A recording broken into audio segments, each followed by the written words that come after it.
விடியா திமுக ஆட்சியில் காவலர்களுக்கே பாதுகாப்பு இல்லாத நிலை நிலவுவதாக எதிர்க்கட்சித் தலைவர் எடப்பாடி கே பழனிசாமி விமர்சனம். சட்டம் ஒழுங்கு என்று ஒன்று இருக்கிறதா என்ற நிலைக்கு தமிழ்நாடு தள்ளப்பட்டு இருப்பதற்கு விடியா அரசுக்கு கடும் கண்டனம்.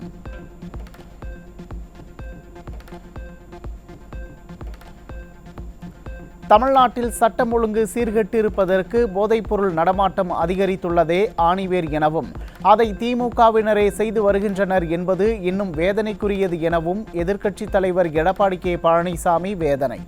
தமிழ்நாட்டை ரவுடிகள் ராஜ்யமாக மாற்றியிருக்கும் இந்த கையாளாகாத அரசினை மக்கள் பேராதரவுடன் விரைவில் வீட்டிற்கு அனுப்புவோம் என சூளுரை.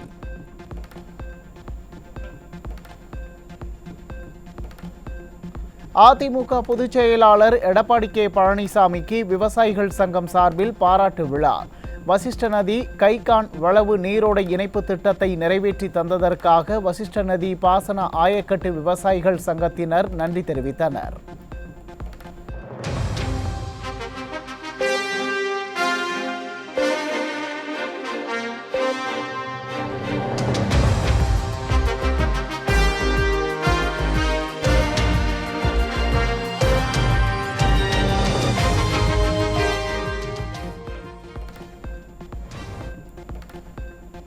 விவசாயிகள் ஆதரவோடு மீண்டும் அதிமுக ஆட்சி அமையும் என கழக பொதுச் செயலாளர் எடப்பாடி கே பழனிசாமி உறுதி.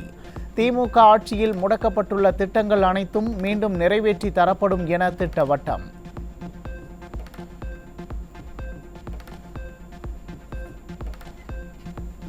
அதிமுக ஆட்சியில் விவசாயிகளுக்கு தேவையான திட்டங்களை பார்த்து நிறைவேற்றினோம்.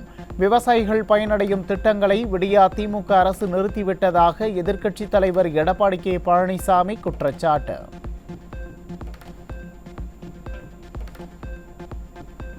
விவசாயிகள் பயன்பெறும் தலைவாசல் கால்நடை பூங்காவை விடியா திமுக அரசு கிடப்பில் போட்டுள்ளது. எதிர்க்கட்சித் தலைவர் எடப்பாடி கே பழனிசாமி சாடல்.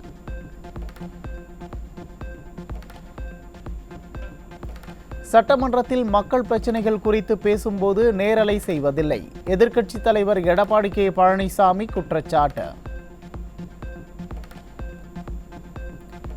விடியா அரசை கண்டித்து மார்ச் 4ஆம் தேதி மாவட்ட ஆட்சியர் அலுவலகங்கள் முன்பு மாபெரும் கண்டன ஆர்ப்பாட்டம். அதிமுக பொதுச் செயலாளர் எடப்பாடி கே பழனிசாமி அறிவிப்பு. விடியா திமுக அரசு பதவியேற்ற நாளில் இருந்து சட்டம் ஒழுங்கு முற்றிலுமாக சீர்கெட்டுள்ளது என கழக பொதுச் செயலாளர் எடப்பாடி கே பழனிசாமி விமர்சனம். தமிழகம் போதைப் பொருட்களின் கேந்திரமாக மாறி வருங்கால தலைமுறையினரின் வாழ்க்கை சீரழிந்து வருவதாக குற்றச்சாட்டு. போதைப் பொருட்கள் கடத்தல் கும்பலின் தலைவனாக செயல்பட்டது திமுக நிர்வாகி என்ற செய்தியை கேட்டு தமிழக மக்களை அச்சத்தில் உறைந்துள்ளனர். திமுகவை சேர்ந்த ஜாபர் சாதிக்கால் தமிழ்நாட்டிற்கே மிகப்பெரிய தலைக்குனிவு என அதிமுக பொதுச் செயலாளர் எடப்பாடி கே பழனிசாமி சாடல். போதைப்பொருள் கடத்தல் கும்பலின் தலைவன் ஜாபர் சாதிக் விடியா அரசின் முதலமைச்சருடனும் விளையாட்டுத்துறை அமைச்சருடனும் எடுத்துள்ள புகைப்படங்கள் ஊடகங்களில் வெளியாகியுள்ளது. டிஜிபி சங்கர் ஜிவால் ஜாபர் சாதிக்கை பரிசளித்து பாராட்டும் புகைப்படமும் வெளியாகியுள்ளதால் வேலியே பயிரை மேய்கிறதா என சந்தேகம் மக்களுக்கு வந்திருப்பதாக எதிர்க்கட்சித் தலைவர் எடப்பாடி கே பழனிசாமி குற்றச்சாட்டு. 2 கோடி தொண்டர்கள் 40% வாக்குகளை கொண்ட மாபெரும் இயக்கம் அதிமுக என முன்னாள் அமைச்சர் SP வேலுமணி பெருமிதம்.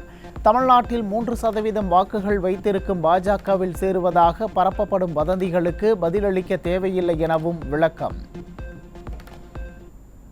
இன்னைக்கு ஒரு 3% 4% இருக்கிற பாரதிய ஜனதா கட்சி நம்ம போய் தேர்தல் போடுறாங்க. அது போய் நான் பதில் சொல்லணுமா? நம்ம கிட்டத்தட்ட 35% 40% இருக்கக்கூடிய நம்ம கட்சி தமிழ்நாட்டில் இதுக்கெல்லாம் பதில் சொல்லாதீங்க. அம்மன் கேட்கறதுக்கெல்லாம் டோன்ட் கம்யூனிட்டு போயிருக்கேன்.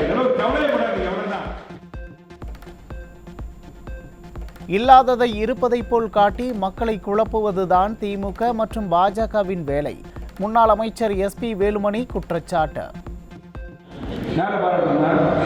திமுக ஐடிக்கு பாராட்டணும், பாரதிய ஜனதா கட்சியோட ஐடிக்கு பாராட்டணும். அதாவது நடக்கதா இல்லாத இருக்கிற மாதிரி காமிச்சிருக்கோம், இருக்கிறது இல்லாத மாதிரி காமிக்கிறது இதுதான். திமுக கூட பார்த்தீங்கன்னா பேர் யார் இது பண்ணியிருக்காங்க சொல்லி நம்ம ஐடி இன்ஜினியருடைய தம்பிகளாம் எடுத்து சொன்னாங்க. அவங்களே பதில் கொடுக்குறாங்க. இதை போய் நம்ம பேசுறதே நம்ம நேரம் வேஸ்ட் நினைக்கிறோம். சொத்து குவிப்பு வழக்கில் தண்டனை பெற்றுள்ள பொன்முடியின் திருக்கோவிலூர் தொகுதி காலியானதாக அறிவிக்காதது ஏன்? அதிமுக முன்னாள் அமைச்சர் ஜெயக்குமார் கேள்வி.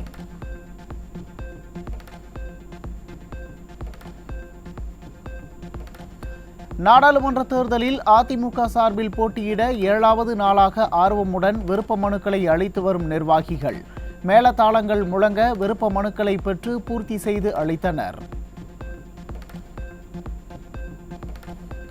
திமுக முன்னாள் அமைச்சர் செந்தில் பாலாஜியின் ஜாமீன் மனு மீது நாளை தீர்ப்பு. நாளை காலை 10:30 மணிக்கு தீர்ப்பு அளிக்கிறார் சென்னை உயர்நீதிமன்ற நீதிபதி ஆனந்த் வெங்கடேஷ். நாமக்கல் திமுக எம்எல்ஏ ராமலிங்கம் மீது 1 கோடி ரூபாய் மோசடி புகார்.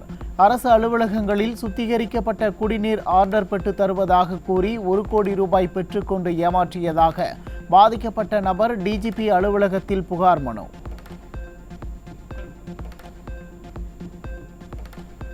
கொடுத்த பணத்தை திருப்பி கேட்டதால் நாமக்கல் திமுக எம்எல்ஏ ராமலிங்கம் கொலை மிரட்டல் புகார்.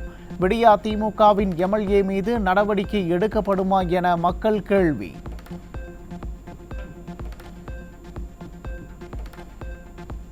அமலாக்கத்துறையின் சம்மனுக்கு நேரில் ஆஜராகி பதிலளிக்க மாவட்ட ஆட்சியர்களுக்கு உச்சநீதிமன்றம் அதிரடி உத்தரவு. ஆட்சியர்களுக்கு அனுப்பிய சம்மனுக்கு இடைக்கால தடை விதித்த ஐகோர்ட் உத்தரவுக்கு எதிரான அமலாக்கத்துறையின் வழக்கில் ஆணை. புதுக்கோட்டை மாவட்டம் கீரனூர் அருகே 9ஆம் வகுப்பு படிக்கும் 13 வயது சிறுமி கூட்டு பாலியல் வன்கொடுமை. கூட்டு பாலியல் வன்கொடுமை செய்யப்பட்ட சிறுமி கர்ப்பமான நிலையில் தாயார் அளித்த புகாரில் 3 பேர் போக்சோ சட்டத்தின் கீழ் கைது. திமுக அமைச்சர்கள் KKSSR ராமச்சந்திரன், தங்கம் தென்னரசு மற்றும் பன்னீருக்கு எதிரான வழக்கு. மார்ச் 3 முதல் 8ஆம் தேதிக்குள் அனைவரும் ஆஜராகி தங்களது தரப்பு வாதங்களை முன்வைக்க வேண்டும் என சென்னை உயர்நீதிமன்றம் உத்தரவு. திட்ட அனுமதி இல்லாமல் கட்டுமான பணிகள் மேற்கொண்ட MGM மருத்துவமனை மீது நடவடிக்கை எடுக்கவில்லை என வழக்கு. சென்னை மாநகராட்சி மற்றும் சென்னை பெருநகர வளர்ச்சி குழுமத்திற்கு தலா 5 லட்சம் ரூபாய் அபராதம் விதித்தது சென்னை உயர்நீதிமன்றம்.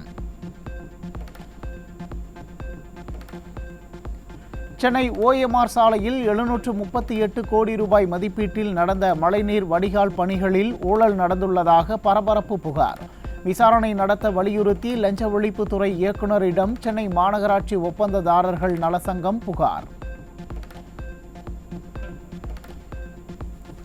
எங்கள் தொகுதி திமுக எம்பியை எங்கேயும் காணவில்லை. தமிழகத்தின் பல்வேறு மாவட்டங்களில் ஒட்டப்பட்டுள்ள போஸ்டரால் பரபரப்பு. கண்டா வர சொல்லுங்க, கர்ணனை கையோட கூட்டி வாருங்க.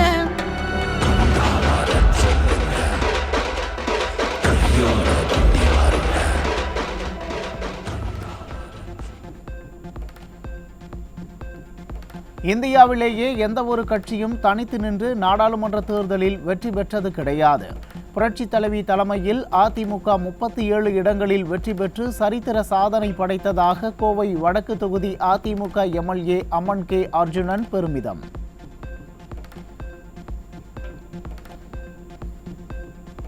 கோவையில் பாஜக வெற்றி பெற முழு காரணமே அதிமுக தான். கோவை அதிமுகவின் கோட்டை என்பதால் அங்கு பாஜகவால் எப்போதும் வெல்ல முடியாது என அதிமுக எம்எல்ஏ அம்மன் K. அர்ஜுனன் விளாசல். விடிய அரசை கண்டித்து தமிழகம் முழுவதும் வருவாய்த்துறை அலுவலர்கள் காலவரையற்ற வேலை நிறுத்தம். பணி பாதுகாப்பு, காலி பணியிடங்களை நிரப்புதல் உள்ளிட்ட கோரிக்கைகளை வலியுறுத்தி போராடுவதால் வருவாய்த்துறை பணிகள் முற்றிலும் முடங்கின.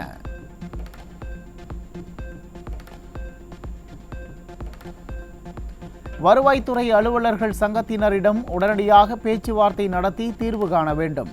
வருவாய்த்துறை அலுவலர்கள் வேலை நிறுத்தம் அறிவித்துள்ள நிலையில் எதிர்க்கட்சித் தலைவர் எடப்பாடி K. பழனிசாமி வலியுறுத்தல். நாகை மாவட்டம் அக்கரைப்பேட்டை மீனவர்கள் நடுக்கடலில் அடித்து கொல்லப்பட்டதால் மீனவ கிராமங்களில் பதற்றம். நீதி கேட்டு 27 மீனவ கிராமங்களைச் சேர்ந்த 35,000 மீனவர்கள் வேலைநிறுத்த போராட்டம். விளைச்சல் பாதிப்பு கோடை காலத்திற்கு முன்பே வெப்பத்தின் தாக்கம் அதிகரித்துள்ளதன் காரணமாக காய்கறிகளின் உற்பத்தி சரிவு. 25% வரை விலை உயரும் என்ற தகவலால் இல்லத்தரசிகள் அதிர்ச்சி. ககன்யான் திட்டத்தில் விண்வெளி செல்ல உள்ள 4 வீரர்கள் அறிமுகம். குரூப் கேப்டன் பிரசாந்த் நாயர், பிரதாப், கிருஷ்ணன், சௌஹான் ஆகிய வீரர்கள் விண்வெளிக்கு செல்ல தயாராகி வருகின்றனர். அலோபதி மருத்துவத்துக்கு எதிராக தொடர்ந்து விளம்பரங்களை வெளியிட்டு வரும் பதஞ்சலி நிறுவனத்திற்கு உச்சநீதிமன்றம் எச்சரிக்கை. கடுமையான உத்தரவுகள் பிறப்பிக்க நேரிடும் என சாடல்.